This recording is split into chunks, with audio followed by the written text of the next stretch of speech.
Importance of water to the plant. Why do plants need water? So plants need water to prepare the food. So by using water, food is prepared in the leaves. So for the photosynthesis process, the water is required. Second one, mechanical stiffness. So once the water is entered into the root hair cell, it completely filled with the water. The cell is completely filled with the water, so that cell is called turgid. So when the cells are in a turgid form, it provides the stiffness. Third one, transpiration. So in the transpiration process, water is given off as a water vapor. That is, the water which is utilized by the plant, that is lost in the form of water vapor. So that is the transpiration process. Fourth one, transportation. So in transportation, water is needed to transport the prepared food.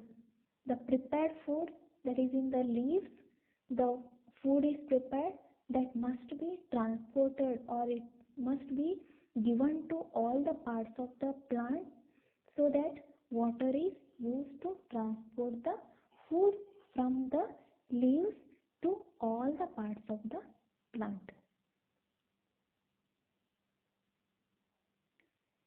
Characteristics of root for absorbing water. There are three main characteristics of root for absorbing water. First one is the roots have root hairs and rootlets, which increases the surface area. That is, depends on the number of root hairs and rootlets, which increases the surface area, because it wanted to absorb the water. So when the water is absorbed, the number of root hairs and rootlets, which increases the surface area. Second one, the cell sap of the root hair is at a higher concentration than the surrounding soil water.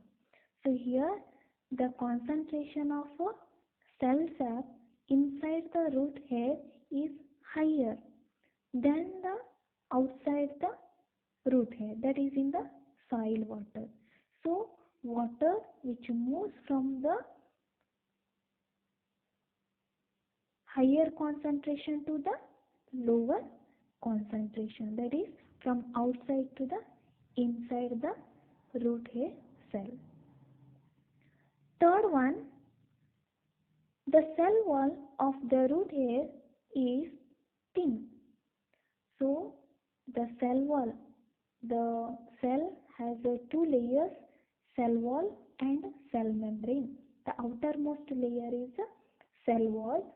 So this cell wall is thin and freely permeable. So freely permeable means it allows the substances in solution to enter, so that the solution or the water which enters into the cell wall, then it goes to the cell membrane, finally it reaches inside the root hair. So water can enter into the roots. Methods of absorption. There are three processes which helps to absorb the water with the presence of root hairs. First one, imbibition. So imbibition is the process, it absorbs the water by the living or dead cells by surface attraction. That is, the water molecules which attracts the surface of living or dead cells. So for example,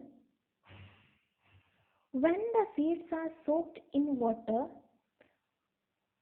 if the water is soaked, if the seeds are soaked in the water, so after few hours you can see the water is absorbed by the seeds.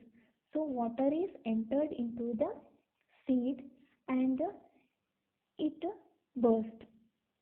So the imbibition, that is the surface of the seed which attracted the water, or which water is entered into the seeds. Seeds are the living thing, but they are in a inactivated form. Second one, diffusion. Diffusion is the free movement of molecules of a substance from its higher concentration to the region of lower concentration. So here the soil water which enters into the root hair, because the water is more in the soil comparing to the inside the root hair. So water molecules which move from higher concentration to the lower concentration.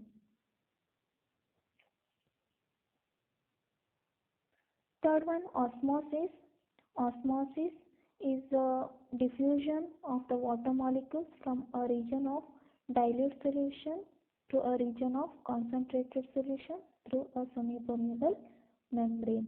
So in the osmosis process, the molecules, water molecules which move from lower concentration to the higher concentration through a semi-permeable membrane. So here cell membrane acts as a semi-permeable membrane. Look at the figure.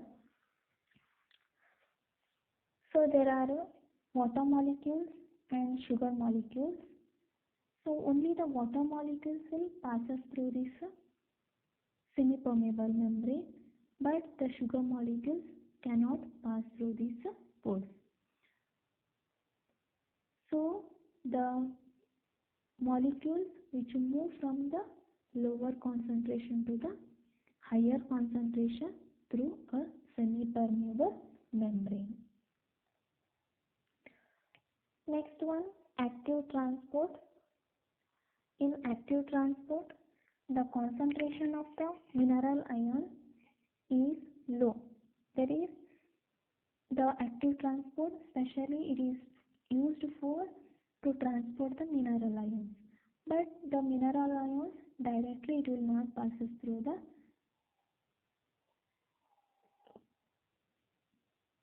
it. But it requires some amount of energy. By using the energy, the molecules which move from the lower concentration to the higher concentration. The concentration of the mineral ions is very less, so it moves from lower concentration to the higher concentration with the presence of energy, that is ATP, adenosine triphosphate. So it moves through a concentration gradient. So energy is utilized and the molecules which moves from to the concentration gradient. Pathway of movement of the absorbed water and minerals. Now water and minerals are absorbed by using different methods. So how it passes through inside the root hair cell, or it moves in the cells. So look at the figure. The water and mineral ions which enters through the root hair. So when the water is entered to the root hair cells completely filled with the water, and it will be turgiform and it will be swollen. So water which moves to the next cell by pushing itself and by osmosis process. So the water is entered into the xylem vessel. So xylem vessel which transport the water to upper parts of the plant body. So once the water is reached to the leaf, the water is utilized to prepare the food with the presence of sunlight. Then it prepares the food. Then once the food is prepared, it is transported to all the parts of the body with the presence of fluid. So this is the pathway of movement of absorbed water and minerals.